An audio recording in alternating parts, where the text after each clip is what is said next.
नेपाल में एक American dollar बराबर 153 एनपीआर हो गया है अभी 2026 में। वहीं 10 साल पहले 2015 में एक अमेरिकन डॉलर बराबर नेपाल में 100 एनपीआर था।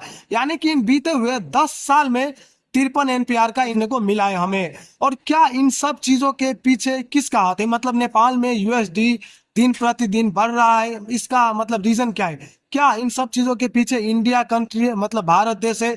और इनसे भी शॉकिंग चीज, नेपाल का जो हाउस ऑफ रिप्रेजेंटेटिव का मेंबर है, नेशनल असेंबली का मेंबर है, और जिसे हम मीडिया चैनल कहते हैं फोर्थ पिलर ऑफ डेमोक्रेसी, वो सभी मतलब इन सब चीजों पर क्यों नहीं डिस्कस करता, इन सब चीजों पर सवाल क्यों नहीं उठा रहा है? तो आज की इस वीडियो में मैं आपको बता दूंगा कि नेपाल में दिन प्रतिदिन डॉलर का रेट क्यों बढ़ रहा है और इसका सबसे बड़ा इफेक्ट नेपाल का सिटीजन पर क्या है। Number 1, pegged currency system. Nepal ने 1993 में मतलब इंडिया के साथ में करेंसी को पेग्ड किया था कि मतलब 1 आईएनआर बराबर नेपाल में 1.6 एनपीआर होगा। और इन सब चीजों के कारण नेपाल में सबसे ज्यादा बुरा असर देखने को मिलता है। मतलब इंडिया कंट्री जो है मतलब ऑयल इंपोर्ट करता है जब अमेरिका से, या फिर मीन्स किसी भी कंट्री से जब ऑयल इंपोर्ट करता है तो उसे यूएसडी में पे करता है। तो जैसे ही मतलब इंडिया कंट्री की इकोनॉमी डाउन होता है या फिर कुछ भी होता है तो वो चीज डायरेक्ट इफेक्ट देखने को मिलता है हमारे नेपाल देश के ऊपर। मतलब इंडिया में कुछ भी हो, नेपाल कितना भी स्ट्रांग क्यों ना रहे इकोनॉमी, उनसे कुछ फर्क नहीं पड़ने वाला है।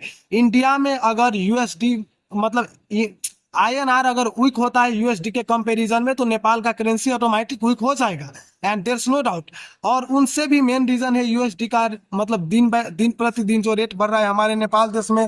तो उनसे भी मुख्य रीजन ये है कि नेपाल हमारे जो देश है वो मतलब 47 बिलियन डॉलर मीन समथिंग ऐसा ही कुछ नियरली में हमारे नेपाल देश का ग्रोस डोमेस्टिक प्रोडक्ट है, जीडीपी जिसे हम बोलते हैं।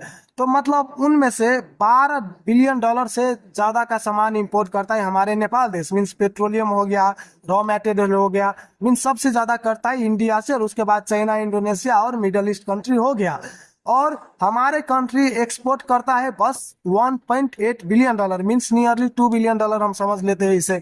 मीन्स करीबन 2 बिलियन डॉलर का सामान हमारे कंट्री एक्सपोर्ट करता है और इंपोर्ट करता है 12 बिलियन डॉलर का। तो जैसे ही हम इंपोर्ट करते तो सबसे ज्यादा करते किससे? इंडिया से। मीन्स हमें आईएनआर में पेमेंट करना पड़ता है ताकि आईएनआर स्ट्रांग रहे। और जैसे ही इंडिया को कुछ चाहिए तो इंडिया किससे लेता है वो सब चीज? मीन्स अमेरिका हो गया या फिर मिडल ईस्ट कंट्रीज हो गया, और उन सबको पेमेंट किस चीज में करता है? मीन्स कौन से करेंसी में? मीन्स यूएसडी में, डॉलर में। तो उधर डॉलर स्ट्रांग हो जाता है और आईएनआर वीक हो जाता है, और जैसे ही आईएनआर वीक होता है तो नेपलीज करेंसी ऑटोमेटिक वीक हो जाता है। लेकिन यार मेरे को सबसे बहन शर्म की बात तो ये है कि नेपाल में अभी भी सरकार बना राष्ट्रीय स्वतंत्र पार्टी, और इनसे भी जो पहले था। मीन्स नेपाल में जब से डेमोक्रेसी आया है तब से नेपाल पूरी तरीका से बर्बाद हो गया है, इसमें कोई दो बात नहीं। Means I am not wanting to back राजतंत्र फिर से आना चाहिए, मैं वैसा नहीं चाहता हूँ, but means nobody is talking about this question. मतलब कोई बात ही नहीं कर रहा है भाई नेपाल में इन सब चीजों के बारे में कि डॉलर का रेट दिन प्रतिदिन बढ़ रहा है, और इन सब की बड़ा इफेक्ट पड़ता है नेपाल के आम सिटीजन के ऊपर। जब कहीं पर जाता है $1 चाहिए तो उसे 153 एनपीआर मतलब पे करना पड़ता है। Oh sorry, I am wrong. Means 153 NPR में आपको 1 यूएसडी मिलेगा भी नहीं, वो भी मिलेगा आपको 170 हो गया, 65 हो गया, इस तरह से मिलेगा।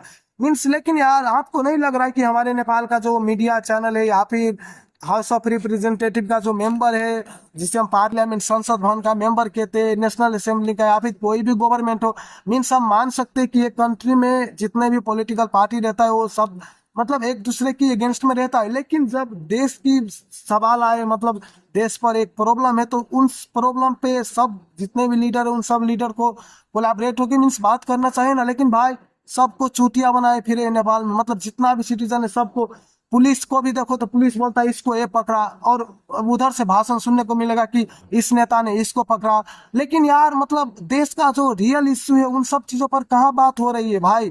और ऐसा ऐसा बहुत इश्यू है देश पर, मतलब मीन्स यार। And in the next video I will talk about another problem. मतलब मेन जो हमारे कंट्री का प्रॉब्लम है उन प्रॉब्लम पे तो बात ही नहीं कर रहा है, ना मीडिया चैनल कर रहा है, ना पार्लियामेंट की मेंबर कर रहा है, ना कोई भी गवर्नमेंट कर रहा है। जो मेन प्रॉब्लम है उस पर कहाँ बात हो रहा है नेपाल में?